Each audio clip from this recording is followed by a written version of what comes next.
प्रदेश Congress committee के chief Govind Singh डोडासरा BJP और RSS पर जमकर बरसे।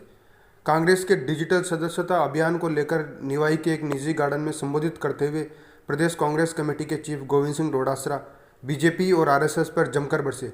डिजिटल सदस्यता अभियान में पधारने पर डोडासरा का जगह जगह स्वागत किया गया।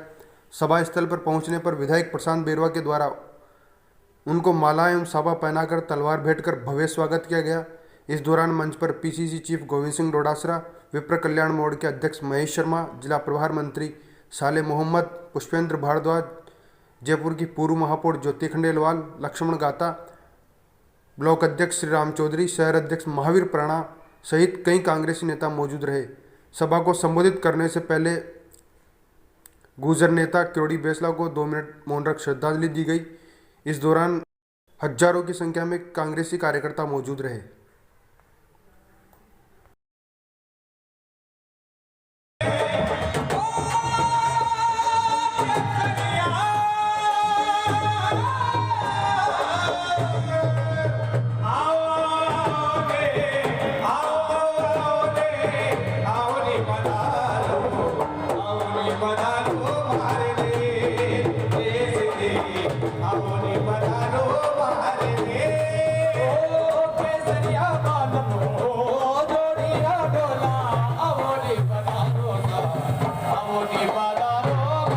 कोई अतिशयोक्ति नहीं। जिस प्रेम की रस धारा आपने मेरे ऊपर उमेड़ी है प्रशांत भाई, मैं आपका दिल की गहराइयों से आपके और आपके इन तमाम नेता कार्यकर्ताओं का आभार प्रकट करना चाहता हूं। मैं एक छोटे से किसान परिवार में जन्मा। मेरे पिताजी एक टीचर, मैं वकालत करता था। सन 1989 से लेकर के 2008 तक मैंने वकालत की सीकर डिस्ट्रिक्ट कोर्ट में। उससे पहले राजनीति का कहीं कोई स्थान नहीं था। मैं संगठन के माध्यम से एनएसयूआई, यूथ कांग्रेस, इनके साथ में जिला कांग्रेस कमेटी में जरूर सक्रिय रहता था संगठन में। लेकिन हमारी सीट लक्ष्मणगढ़ रिजर्व कॉन्स्टिट्यूएंसी थी एससी के लिए, इसलिए हमने कभी सपने में भी नहीं सोचा था कि हम सक्रिय राजनीति में आकर के राजस्थान की विधानसभा में भी पहुंचेंगे। लेकिन डिलिमिटेशन हुआ, हमें मौका मिला। 2005 में मैं प्रधान पंचायत समिति लक्ष्मणगढ़ बना। 8 में पहली बार कांग्रेस पार्टी ने टिकट दिया और उसके बाद में न मैंने पीछे मुड़ करके देखा, न मेरे लक्ष्मणगढ़ के मतदाताओं ने आशीर्वाद में जनता ने कमी रखी, न कांग्रेस पार्टी ने कोई मुझे पद देने, जिम्मेदारी देने में कमी नहीं रखी। और इस राजनीतिक सफर में मुझे काफी अच्छे अच्छे साथी मिले, कोई बड़े भाई मिले, कोई छोटे भाई मिले। लेकिन जिस प्रकार का प्रेम, जिस प्रकार की शालीनता, जिस प्रकार का राजनीतिक सोच का व्यक्ति मेरा छोटा भाई प्रशांत मिला, मैं आप सबको धन्यवाद देना चाहता हूं कि एक ऐसे युवा साथी को जो हमारा सबसे प्रिय है, इसको आपने आगे बढ़ा करके एक बहुत अच्छा काम किया है। जो प्यार और आशीर्वाद इसके प्रशांत जी के प्रति आपका है, मैं समझता हूं कि नेता वही सफल होता है जिसने कार्यकर्ताओं का दिल जीत लिया। और आज इस मौके के ऊपर मैं कह सकता हूं कि प्रशांत भाई ने आपका दिल जीता है, आपके दिलों में राज करता है और आप उसको आशीर्वाद और प्यार इसी तरह देते रहें, ये मैं आपसे गुजारिश करने के लिए यहाँ पर आ गया। चुनाव आते रहते हैं, जीतते भी हैं, हारते भी हैं, लेकिन जो जमीन से जुड़ करके लोगों को प्यार करता है, जो लोगों को नाम से पहचानता है, इज्जत देता है, मैं समझता हूँ वही नेता अपने जीवन में सफल होता है। मैं देख रहा था जब से गाड़ी में बैठा, कम से कम 101 जगह से ज्यादा स्वागत इस आपके इलाके में मेरा हुआ होगा। इतना तो मेरे लक्ष्मणगढ़ में भी नहीं हुआ होगा भाई। जिताया तो जरूर उन्होंने मुझे, लेकिन मेरे यहाँ इस तरीके से एक जुनून के रूप में प्यार करके जो आपके यहाँ पर आशीर्वाद देते हैं, और जो मैंने देखा मैं आश्चर्यचकित हो गया। तो गाड़ी में बैठे बैठे जो भी व्यक्ति दिख रहा है उसका नाम लेके मेरा भाई पुकार रहा है कि आजा पवन, आजा राजू, आजा फलाने। अरे वाह भाई, क्या कमाल किया है आपने, वास्तव में लोगों को दिल से जोड़ने का काम किया है। आप समझ सकते हैं कि हम उस कांग्रेस पार्टी के सच्चे सिपाही हैं, इस कांग्रेस पार्टी के जिसका 125 साल का इतिहास है, और जिस कांग्रेस पार्टी ने देश को आजादी से लेकर के जो आज हम भारत जिसको देख रहे हैं, आधुनिक भारत, विकसित भारत, वो सब में बहुत बड़ा योगदान हमारे कांग्रेस पार्टी के महान नेताओं का है। उनका समर्पण, उनकी त्याग, उनकी तपस्या, उनकी शहादत सब मिलकर के आज ये देश बना है। और मैं समझता हूं कि अगर हम कांग्रेस के इतिहास के ऊपर या कांग्रेस के नेताओं के इतिहास के ऊपर अगर हम नजर डालेंगे तो हमें दिखेगा कि जब तक ये जो आजादी से पहले से लेकर के आजादी के बाद तक जितना भी जो कुछ डेवलपमेंट देश में या विकास या जो विश्व में भारत का स्थान अगर हम देख रहे हैं तो उसमें कांग्रेस का बहुत बड़ा योगदान रहा है। और कांग्रेस को स्थापित करने में, उसको ऊंचाइयां देने में आप सब लोगों का हमेशा आशीर्वाद रहा है। आपके पूर्वजों, चाहे आप सब लोग हो, आपने सबने हमेशा कांग्रेस को प्यार किया। इसीलिए हम सब कहते हैं कि कांग्रेस का और हिंदुस्तान का डीएनए एक है, और यही एक कारण है कि कांग्रेस घर घर में अपना स्थान बनाए हुए है। कांग्रेस को लोग दिलों से प्यार करते हैं, कांग्रेस के नेताओं से लोग उम्मीद करते हैं, और वो ये समझते हैं कि यही वही कांग्रेस है जिसने अंग्रेजों से हमको गुलामी से मुक्त कराया और देश के प्रधानमंत्री पंडित जवाहरलाल जी बने। उनके विजन के कारण से आज जो देश हम, आप चाहे विश्वविद्यालय अनुदान आयोग की बात ले लीजिए, चाहे कल कारखाने ले लीजिए, बात ले लीजिए, बिजली की बात ले लीजिए, सड़कों की ले लीजिए, एम्स, आईआईटी, जितने इंस्टीट्यूट जो आज हमारे देश में है, बने हुए हैं, वो जो दुनिया में अपना अहम स्थान रखते हैं, उसमें अगर किसी ने काम करने का काम किया, 36 कौमों को साथ लेकर के आगे बढ़ने का और देश को बढ़ाने का काम किया, तो वो कांग्रेस पार्टी और कांग्रेस पार्टी के महान नेता है। मैं पूछना चाहता हूँ इस भारतीय जनता पार्टी के लोगों से कि आप समझिए कि इन लोगों ये 70 साल का हिसाब मांगते हैं। अरे 70 साल में आप क्या हिसाब मांगोगे? हमने दो हमारे कांग्रेस के नेता, पूर्व प्रधानमंत्री जो शहीद हो गए इस देश की एकता और अखंडता के लिए, चाहे हमारी इंदिरा गांधी जी हो, चाहे हमारे राजीव गांधी जी।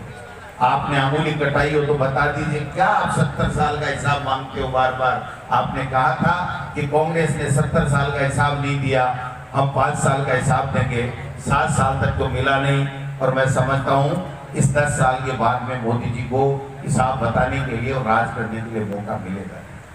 ये किस मुंह से अपनी बात करते हैं? आज मैं कहना चाहता हूँ, आप समझिए कि अगर 18 साल के युवा को वोट देने का अधिकार अगर किसी ने दिया तो हमारे नेता राजीव गांधी जी थे। अगर महिलाओं के लिए आरक्षण देने का कोई काम किया तो वह हमारे राजीव गांधी जी। ये जो आईटी का आज हम प्रयोग कर रहे हैं, मोबाइल, इंटरनेट और कंप्यूटर युग, ये अगर किसी ने दिया तो हमारे राजीव गांधी जी। अगर गांव से कोई योजनाएं बनाने की बात हो ग्राम पंचायत के माध्यम से और उसको गांव के विकास में लागू करने की बात हो, अगर ये कॉन्सेप्ट किसी ने दिया, ये योजना अगर किसी ने बनाई तो वो राजीव गांधी जी थे। अगर गरीबी हटाओ का नारा दिया तो इंदिरा गांधी जी थी। श्वेत क्रांति की बात की, जय हिंद की बात की, भारत माता की, ये सब कांग्रेस के ही तो नेताओं की देन है। जब आजादी के दीवाने देश को आजाद कराए थे तब भारत माता की जय बोलते थे और भारत माता के लिए अपना प्राण न्यौछावर कर दिया, पीछे मुड़ के नहीं देखा।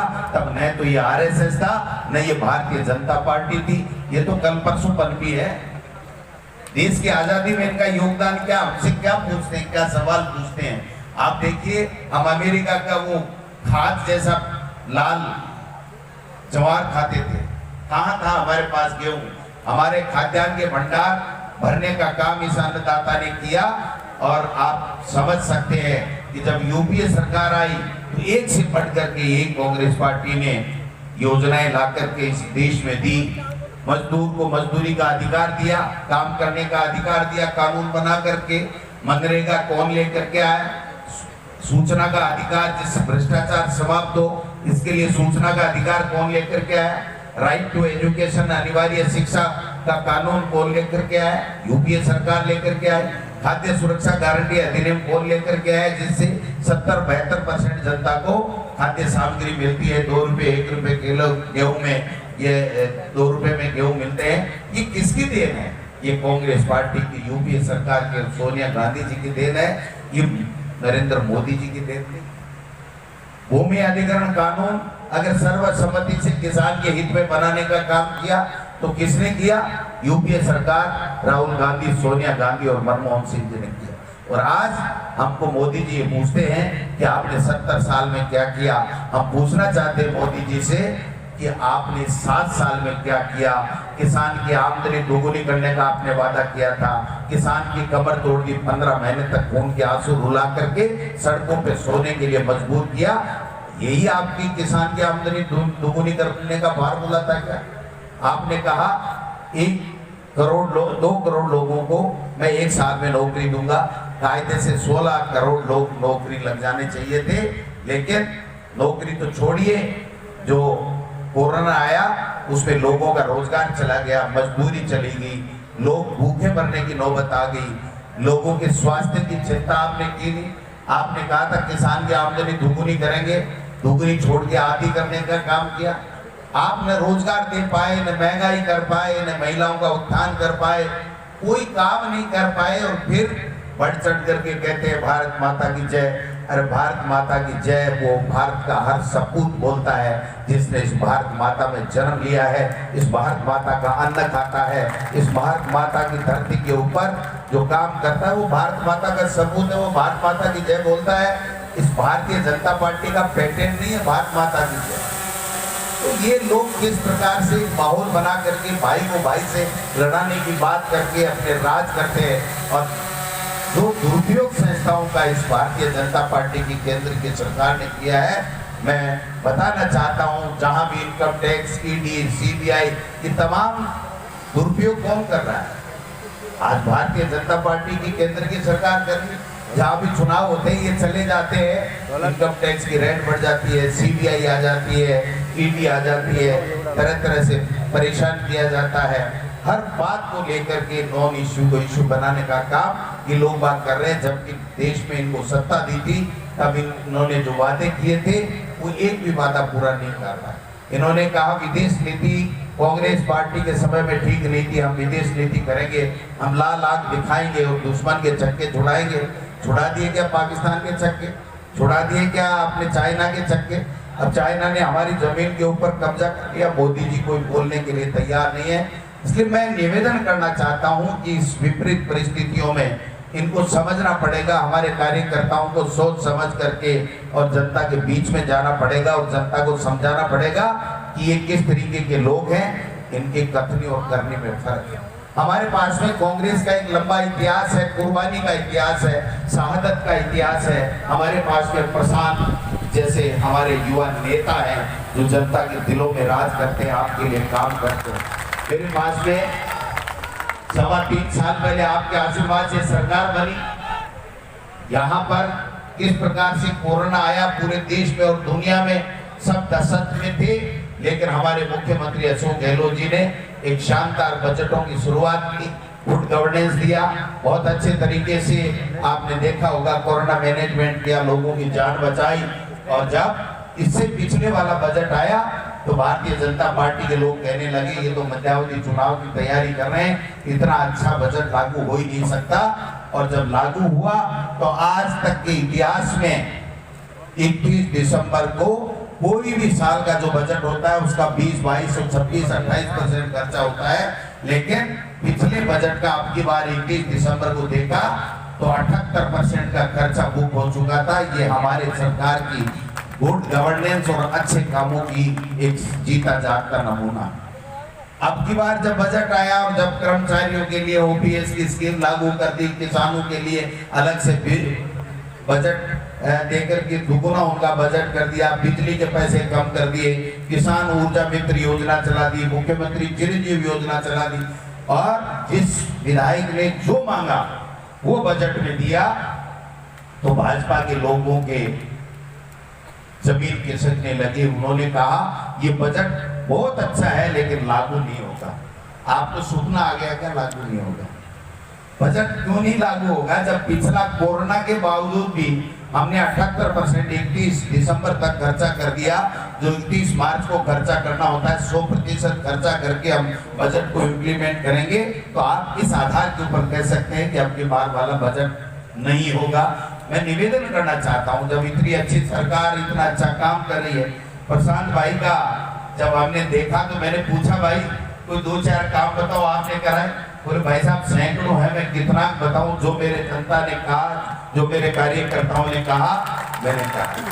मैं अभी 2 मिनट बीच में रुका था वहां पर चाकसू में, तो चौकसू में कहने लगे लोग कि साहब 4 कॉलेज दे दी। यहाँ आया तो प्रसाद भाई कह रहा है 3 कॉलेज दे दी, 5। अब बताओ क्या करोगे? 70 साल में 5 नहीं हुई और इस भाई ने 3 साल में करके दिखा दिया। आप बताओ, गर्ल्स कॉलेज भी ले रहे हैं, पीपलू में भी हो गया, दंतवास में भी हो गया, एग्रीकल्चर हो गया, एग्रो पार्क शेरपुरा में हो रहा है, हाउसिंग बोर्ड का हमने अभी देखा, सड़कें बन रही हैं, स्कूल अपग्रेड हो रहे हैं, बिजली, पानी, चिकित्सा, स्वास्थ्य, सड़क, कमी क्या रखी है तो बताओ। और मेरे साथ तो कोई कमी नहीं रखी, मेरा तो आज तक स्वागत नहीं हुआ, वैसा शानदार स्वागत करा गया।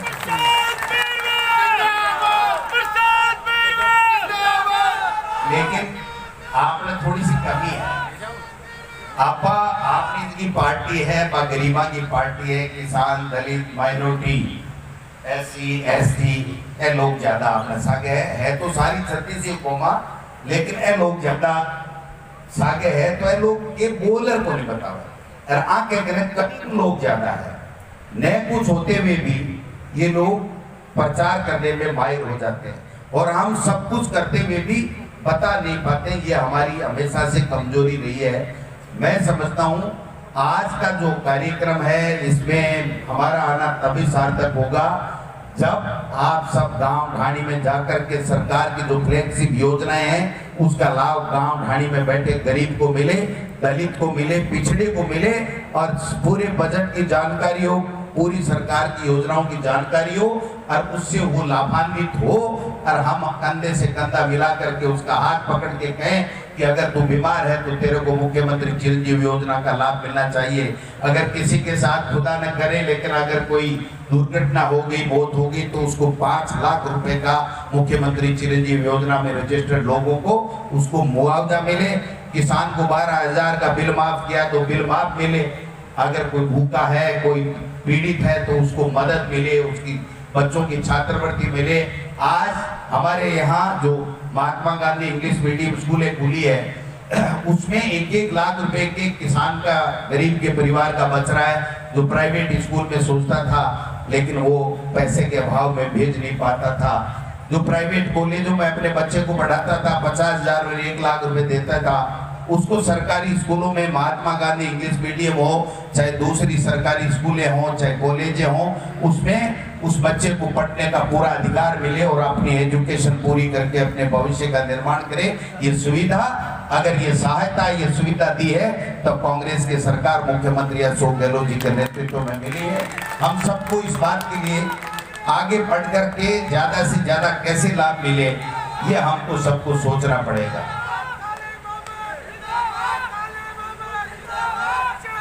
आ रहा हूँ साले मोहम्मद जी पे आ रहा हूँ। अरे भाई प्रभारी मंत्री पे नहीं आना तो मंत्री से काम नहीं कराने का, मेरे को भी तो मंत्री से काम तो करानी ही है।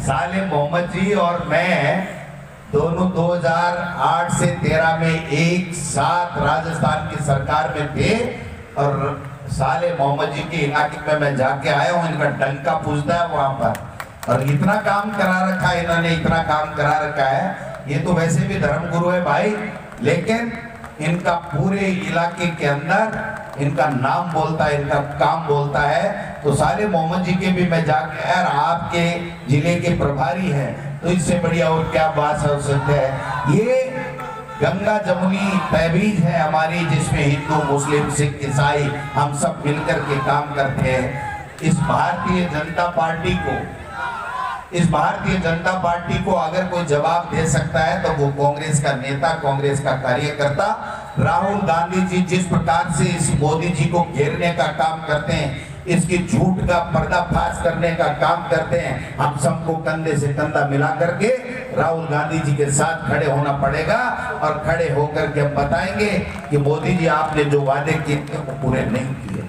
आपको प्रशांत जैसा नेता मिला है, यहाँ पर युवा साथी मिला है जो सबके दिलों पे राज करता है, जो सबको साथ लेकर के चलता है। ऐसे लोगों को आगे बढ़ाने की आवश्यकता है। मैं तो एक किसान परिवार से आता हूँ, मेरे जैसे व्यक्ति को इस कांग्रेस पार्टी ने इतना कुछ दिया इतने शॉर्ट समय में कि मैंने जिंदगी में सोचा भी नहीं था किसी को इतना मिल भी सकता है क्या, जो मुझे इस कांग्रेस पार्टी ने दिया है। प्रधान बनाया, एमएलए बनाया, जिला अध्यक्ष बनाया, मुख्य सचेतक बनाया, पार्टी का प्रदेश में उपाध्यक्ष बनाया और आज प्रदेश के अध्यक्ष का दायित्व दे रखा है और शिक्षा मंत्री बनाया। इससे ज्यादा क्या बनना था, क्या बन सकता है आदमी, आप बताएं। 15 साल के इतिहास में इतना कुछ दे दिया और मैं तो इतना ही निवेदन करने के लिए आपके बीच में हाजिर हुआ हूँ। हमारे पास में कहने को बहुत है, हमारे पास में बहुत अच्छी योजनाएं हैं, हमारी विचारधारा बहुत अच्छी है। थोड़ा सा मुखर होना पड़ेगा इस भारतीय जनता पार्टी और आरएसएस के लोग जो झूठा प्रचार करते हैं उनके खिलाफ मुखर होना पड़ेगा। अगर किसान की, दलित की, गरीब की कोई पार्टी, माइनॉरिटी की कोई पार्टी, इन लोगों की, छोटे व्यापारियों की अगर कोई पार्टी, महिलाओं के उत्थान की कोई पार्टी है तो वो कांग्रेस पार्टी है। भारतीय जनता पार्टी कभी भी नहीं हो सकती। अडानी और अंबानी और कुछ उद्योगपति मित्रों की पार्टी हो सकती है, हमारी कभी भी वो पार्टी नहीं हो सकती। पहले भारतीय जनता पार्टी के लिए कहा जाता था व्यापारियों की पार्टी है, लेकिन आज तो जब नगर पालिका के चुनाव हुए तो राजस्थान में 80% नगर पालिकाओं में जो छोटे व्यापारी रहते हैं उन्होंने हमारा साथ दिया और ये कहा कि कांग्रेस पार्टी है जो सबका विकास करती है, सबको साथ लेकर के चलती है। भारतीय जनता पार्टी ने केवल हमारे वोट लिए थे लेकिन कभी भी हमारा काम नहीं किया। और राजस्थान में तो भाईडो ये बीजेपी को सूपड़ो साफ है, थाने लागे कि बीजेपी के लिए है। आपस के मायने पता झगड़ा आके मायने इतना झगड़ा है कि वसुंधरा जी कटारिया साहब से कौन बोले, कटारिया साहब राजेंद्र जी राठौड़ से कौन बोले, राजेंद्र जी राठौड़ साहब सतीश पूनिया जी से कौन बोले, सतीश पूनिया जी चंद्रशेखर जी से कौन बोले, चंद्रशेखर जी अरुण सिंह जी से कौन बोले। 5-6 जो नेता है नाम ले पाने भी अलावा क्यों है कि इनके पूरे के पूरे काम आरएसएस पर्दे के पीछे से चलाता है। वोट लिया हुआ भारतीय जनता पार्टी का व्यक्ति कभी कोई काम नहीं करा सकता, कभी भी ये नहीं कह सकता मैं ये काम कर दूंगा जब तक भारतीय भवन से पर्ची नहीं आती। हमने पिछले 5 साल देखा है कोई भी भाजपा का मंत्री एक धेले का काम नहीं कर सकता। आज 25 में से 25 सांसद है केंद्र में। मैं पूछना चाहता हूँ मीडिया के माध्यम से कि आप बताइए 25 में से 25 सांसद कौन सा काम लेकर के आए, कौन सी ऐसा योजना प्रोजेक्ट लेकर के इस राजस्थान के लिए आए। 25 में से 25 और 3 मंत्री, गजेंद्र सिंह जी जल संसाधन मंत्री है, एक बूटी कोड़ी लाए तो बताओ। पानी में 50% केंद्र देगा और 50 स्टेट देगा। अरे भाई जब मनमोहन सिंह जी थे तो 80% केंद्र देता था और 20% स्टेट को देना पड़ता था। आज जब वहां पर 25 में से 25 सांसद चले गए उसके बावजूद भी 50%, अब इतने बड़े भूभाग में 50% पैसा राजस्थान की सरकार घर घर नल देने में खर्च कर सकती है क्या आप बताओ। तो इनका काम देने का नहीं है, काम कराने की नियत नहीं है, केवल दुष्प्रचार वहां बैठे बैठे करना, डराना, झूठी बात करना, मन की बात करना। कभी भी काम की बात नरेंद्र मोदी जी ने नहीं की, केवल मन की बात करते हैं। और मैं हमेशा कहता हूं कि मन बेईमान होता है, मन चंचल होता है और उसी से बेईमानी होती है। मन जब साफ होता है तो उसके बाद में आप दिल से बात करो ना, आप काम की बात करो। आपको मौका दिया 7 साल से, आप 70 साल का हमसे हिसाब पूछ रहे हो और आप 7 साल का हिसाब नहीं दे पा रहे। समझिए, इस बात को समझनी पड़ेगी। और मैं किसान परिवार से आता हूं, मैं किसान भाइयों, मैं बिल्कुल आपको साफ और स्पष्ट कहना चाहता हूं, अगर किसान का कोई भला कर सकता है तो वो कांग्रेस पार्टी है। भारतीय जनता पार्टी और आरएसएस कभी किसान का भला नहीं करेगा। आपने देख लिया ना नमूना, 3 काले कानून ला करके 15 महीने तक खून के आंसू रुलाए, और आखिरी में जब नहीं पार पड़ी, अन्नदाता नहीं माना, नहीं झुका, नहीं डरा, तो लास्ट में कह दिया मैं तो माफी चाहता हूं। तो चल गया काम। आप किसी का मर्डर कर दो और कह तो सॉरी, कान पकड़ के गलती हो गई, मैंने तो मर्डर कर दिया, तो क्या उसके ऊपर 302 का केस चल के उसको सजा नहीं होगी क्या? नोटबंदी की और कहा 50 दिन में अगर कामयाब नहीं हुए तो मैं चौराहे पे आगे फांसी खा लूंगा। खा ली क्या फांसी? आप बताओ। तरह तरह की पोशाकें चेंज करके जिस प्रकार से देश में माहौल बना रखा है, हिंदू, मुस्लिम, सिख, ईसाई, इनका भाईचारा समाप्त करने पे तुले हुए हैं। ये संवैधानिक संस्थाओं का दुरुपयोग करने की काम करने वाले लोगों से सावधान रहने की आवश्यकता है।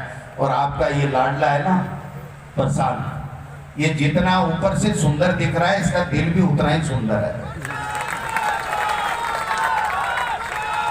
कई तो क्या करते हैं कि बाहर से सुंदर दिखते हैं लेकिन अंदर से थोड़ी गड़बड़ रहती है। इस आदमी को मैंने देखा है, नजदीक से देखा है, संगठन के बतौर भी देखा है, विधानसभा में भी देखा है। अपनी खुली बात बेबाकी से कहता है, अपने आदमी के लिए, अपने कार्यकर्ता के लिए जान देता है। ऐसे नेता को हमको आगे बढ़ाना है। मैं यही निवेदन करने के लिए आया हूं।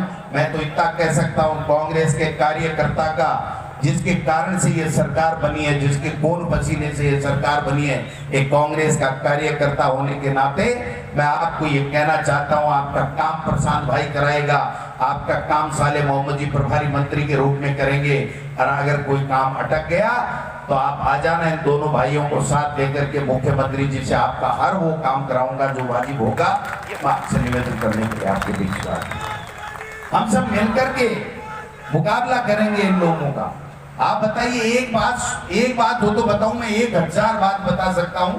मैं थोड़ा सा 2-3 दिन कोटा 12 गया हुआ था, अस्वस्थ भी था, लेकिन मेरे भाई का प्यार खींच लाया और जब यहाँ आया तो सारी बीमारियां दूर हो गई, वो बदन दर्द दूर रह गया। और आपका प्यार और स्नेह और आशीर्वाद देख करके मैंने सोचा गोविंद सिंह डोटासरा आज चाहे गोली 2 खा लेना, लेकिन थोड़ा कमजोर मत पड़ना। नहीं, यहाँ के किसान कहेंगे हमारा भाई आया था और यहाँ पर कमजोर पड़ के चला गया। मैं आपको इतना कह सकता हूँ, इस आरएसएस को फिल्म में वापस घुसा के रहूंगा। मेरा नाम गोविंद सिंह डोटासरा, चिंता करने की जरूरत नहीं। इनसे भाजपा और आरएसएस वालों से डरने की कहीं आवश्यकता नहीं है। मेरे खिलाफ कई षड्यंत्र करते हैं, कई तरह के आरोप लगाते हैं। अरे आरोप से वो डरता है जो चोर होता है, जो साहूकार होता है, जिसमें दम होता है, जो निडर होता है, वो किसान का बेटा इनके आरोपों से, झूठे आरोपों से कभी नहीं डरता। मैं परवाह नहीं करता इनकी। जहां भी जाता हूं इस आरएसएस को ठोक ठोक के पीला कर देता हूं। समझ रहे हो आप? ठोक ठोक के पीला कर देता हूं। ये नए उगलते बनता है, इनके न निकलते बनता है। मैं ये कहता हूं कि ये वो लोग हैं जिनकी शाखाओं में ट्रेनिंग दी जाती है कि झूठ को सच साबित करने के लिए किस प्रकार से बोला जाता है। ये 80 साल का आरएसएस का आदमी 18 साल के आदमी को अपने स्वार्थ के लिए, भाई साहब प्रणाम, क्या बात हुई? हमारे तो संस्कार यही थे कि छोटा बड़े के प्रणाम करता है, और इनके झूठ बोलने के लिए, ये पटाने के लिए, आपको अपने स्वार्थ के लिए 18 साल के को भी 80 साल का भाई साहब प्रणाम और नीचे झूठ जाते हैं। ये इनकी आप कला जब समझ जाओगे तो सब समझ में आ जाएगा। कोई भी ऐसा आदमी कभी चुनाव नहीं लड़ता है और पर्दे के पीछे राजनीति करता है और एक माहौल बनाते हैं। अब आरएसएस उठ खड़ा हुआ है, भाजपा जीतेगी। अरे तो इस आरएसएस में इतना ही दम है तो इसको एक बार फार्म भरा के चुनाव तो लड़ाओ। कोई आरएसएस का आदमी चुनाव लड़ने के लिए तैयार होता है क्या? नहीं भाई साहब, हम तो दूर ही रहते हैं राजनीति से। और अगर मैं ये कहूं तो कोई बुराई नहीं है, कोई गलत बात नहीं है कि जहां भी बीजेपी, चाहे केंद्र हो चाहे राज्य के अंदर रही हो, जहां भी बीजेपी की सरकार होती है वहां नेतागिरी पूरी की पूरी चौधर जो है वो आरएसएस के लोग करते हैं। बीजेपी वाले तो बेचारे उनके मुंह की तरफ देखते हैं कि ये राष्ट्रीय स्वयंसेवक है और उसको प्रणाम भी करते हैं और उसका काम करना पड़ता है। मैंने राजस्थान की विधानसभा में पिछले 5 साल इनके मंत्रियों की आरएसएस के लोगों के द्वारा दुर्गति करते देखा है। जब आपको पता होगा कि इन्होंने मंदिर, ये जो धर्म की बात करते हैं ना, हिंदू धर्म की, और इन्होंने मंदिर जब ढहाए थे, वसुंधरा जी मुख्यमंत्री थी, तो जब मंदिर 370 के लगभग मंदिर इन्होंने तोड़े थे तो आरएसएस ने मुख्यमंत्री और मंत्रियों के क्लास लगा करके इनको धमकाने का काम किया था। वो नोटंकी हम सबको याद है, हम सब जानते हैं इनको। आप बताइए, कि मुख्यमंत्री और सरकार, जब राजस्थान की जनता ने भाजपा के कमल के फूल के ऊपर वोट दिए, तो उसके बाद में पूरे फैसले उस सरकार के भारतीय भवन में आरएसएस के झंडे के नीचे कैसे हो सकते हैं।